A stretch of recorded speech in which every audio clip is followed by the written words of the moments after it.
ওয়াজাকুমুন নাযীর, আমি রব্বুল আলামিন আমার কালাম দান করলাম, অর্থাৎ পৃথিবীতে যা কিছু দান করেছি তার উপকার অপকার সম্পর্কে তোমাদেরকে দান করলাম।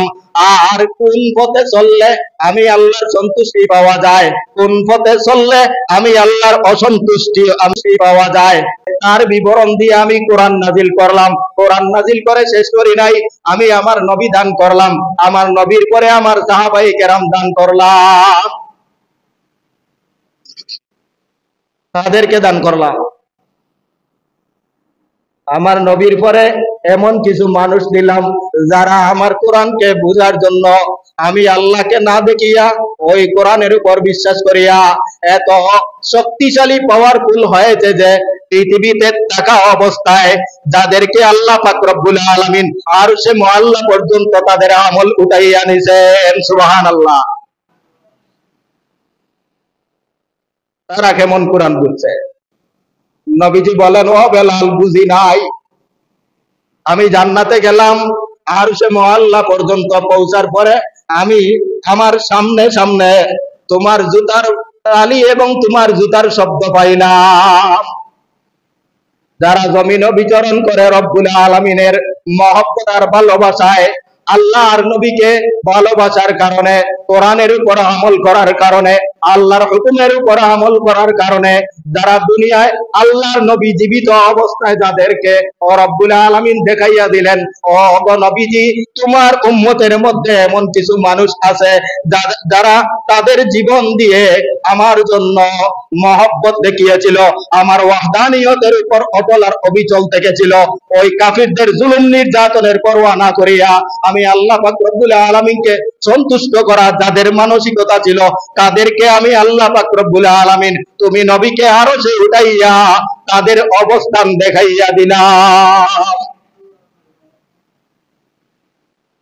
ওদের ঈমান, এই জন্য ওদের ঈমান, এই জন্য রব্বুল আলামিন বলেন, আমিনু কামা আমানান নাস, ও পরবর্তী যুগের উম্মতেরা, ও 1400 বছর পরের অত্যাধুনিক যুগের প্রযুক্তির যুগের উম্মতেরা, তোমরা ঈমান যদি আনো তাহলে তোমাদের ঈমানের পাল্লা বানাইয়া আমি আমার নবীর সাহাবায়ে কেরাম দিলাম। রব্বুল আলামিন বলেন, ওই মুনাফিকেরা যদি সাহাবায়ে কেরামের মতো ঈমান আনে তাহলে তাদের ঈমানের দ্বারা তারা হেদায়েত লাভ করতে পারবে। সাহাবায়ে কেরামের ঈমানের পাল্লা, সাহাবায়ে কেরামের ঈমান, আল্লাহর কোরআনের উপর এত বিশ্বাস ছিল। একটা ঘটনা হযরতে বুখারী শরীফের মধ্যে এক ঘটনা আছে। একদল সাহাবায়ে কেরাম এক এলাকার মধ্যে সফর করতে গেছেন। ওই এলাকার মধ্যে সফরে যাওয়ার পরে এলাকাবাসীকে আহারের জন্য প্রস্তাব করলেন যে তোমরা আমাদেরকে মেহমানদারি করাইবে কিনা। ওই এলাকার সবাই মিলে নিষেধ করলো যে আমরা কোনো অতিথিদের আপ্যায়ন করতে পারবো না। আমরাও মাঝে মধ্যে এমন করি যে কোনো মুসাফিরকে আপ্যায়ন করি না বিভিন্ন কারণে, ঘটনা লম্বা হয়ে যাবে। তারা যখন বলল যে আমরা আহার করাইব না, একটু দূরে ওই সাহাবায়ে কেরাম চলে গেছেন। যাওয়ার পরে তাদের একজন ওই এলাকার নেতা এবং সর্দার তাকে সাপে দংশন করছে। দংশন করার পরে ওই লোকেরা যা তাদের মধ্যে ছিল সব চিকিৎসা করিয়া হঠাৎ করে মনে আসলো যে এখানের মধ্যে দেখলাম কিছু সুফি লোক আছে, কিছু সাধু লোক আছে, তাদের কাছে জিজ্ঞাসা করি তারা কি ওই সাপের বিষ নামানোর জন্য কোনো জাল ফুক দিতে পারে কিনা। ওনার কাছে দৌড়াইয়া গেছে। কাফেলার কাছে যাওয়ার পরে একজন সাহাবী বলছেন, হ্যাঁ পারি, সাপের বিষ নামাইতে পারি। আরো একজন সাহাবী মনে মনে ভাবতেছেন উনি কি বলে। উনি বলছেন তোমরা কিছু বলবে না। উনি আসছেন, আসার পরে ওই সাপে কাটা ব্যক্তিকে সূরা ফাতিহা পড়িয়া 7 বার ফু দিয়েছেন। কয়বার? কয়বার? কোন সূরা? খুব দূরের সূরা, খুব বড় মন্ত্র, সাপের বিষ জ্বালার মন্ত্র।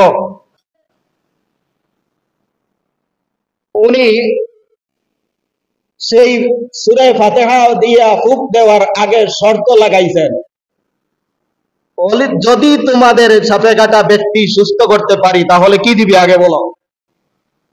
ওরা বলছে, বিভিন্ন বর্ণনায় বিভিন্ন কিছু আসছে, ওরা বলছে আমরা ছাগলের এক পাল, অর্থাৎ তাদের সেই সময় ছাগল 2-3 হাজারে এক পাল হই, সব দিয়া দিব। আরে একজন সাহাবী বলতেছেন, তুমি যে তাদের সাথে এত বড় কন্ট্যাক্ট করতেছো, যদি বিষ নামে না তাহলে এরা যারা আমাদের আপ্যায়ন করছে না তারা ধরিয়া ফিটাইবে। উনি বলছেন আমার কাছে শক্ত অমন্ত্র আছে। কি আছে? শক্ত মন্ত্র আছে।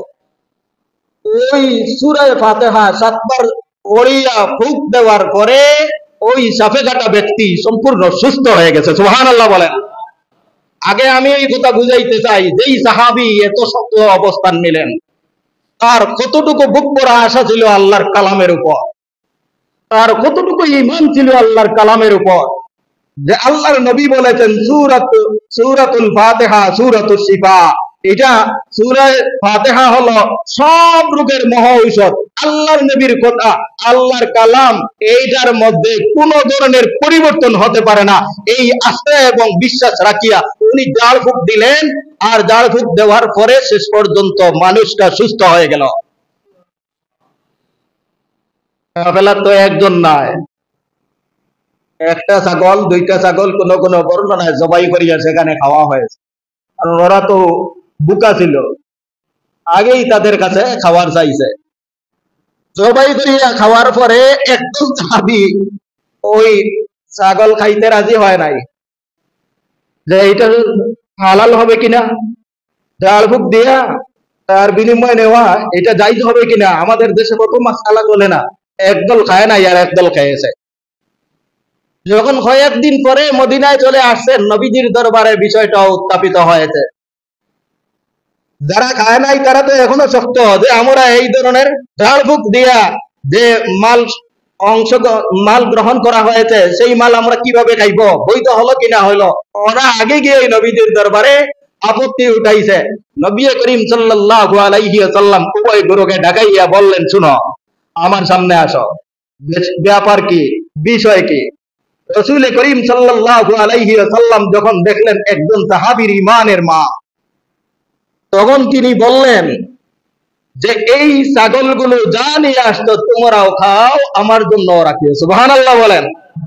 অর্থাৎ এটা খাওয়া শুধু বৈধ নয়, অনেক মাল আছে নবীজি নিজে আহার করেন নাই, সাহাবায়ে কেরামকে দিয়েছেন সদকার মাল, কিন্তু এইটা এমন বৈধ, এমন সুন্দর এবং হালাল, নবীজি বলেন তোমরাও খাও, আমাকেও খাওয়াইও। আমার উদ্দেশ্য হলো, দুনিয়ার মুসলমান, সাহাবায়ে কেরামকে কেন আল্লাহ বললেন তারা ঈমানের মাপকাঠি? সাহাবায়ে কেরামকে কেন আল্লাহ পাক রব্বুল আলামিন ঈমানের মডেল বানাইলেন?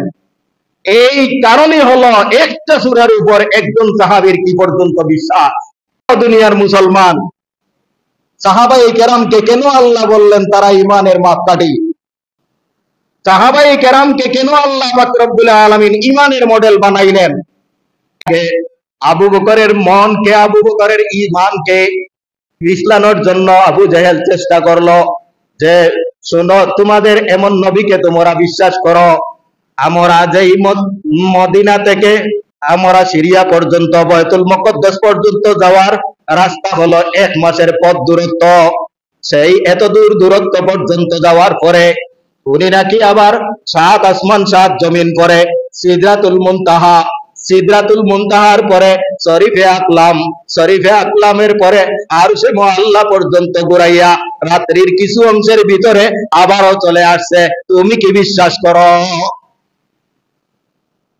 আমার কোন নেতা যদি হয় তাহলে মনে মনে ভাববো, আচ্ছা একটু দেখি নেতার মাথা কি ঠিক আছে, না আমাদের নেতৃত্ব চলে যাবে, দল সম্পূর্ণ বিনষ্ট হবে। আবু বকর সিদ্দিক রাদিয়াল্লাহু তাআলা আনহু কাফিরের বাচ্চার সম্মুখে দাঁড়িয়ে বললেন, শোনো, এই কথা কে বলেছে? আমার নবী যদি বলে থাকে, তাহলে হাজারবার আমি বিশ্বাস করি আমার নবী মুহূর্তের মধ্যে সাত আসমান সাত জমিন ঘুরাইয়া এখানে আসতে পারেন। এই জন্য আবু বকরের নাম হয়েছে সিদ্দিকে আকবর। তাদের বিশ্বাস কতটুকু ছিল? কোরআনের প্রতি তাদের বিশ্বাস কি ছিল?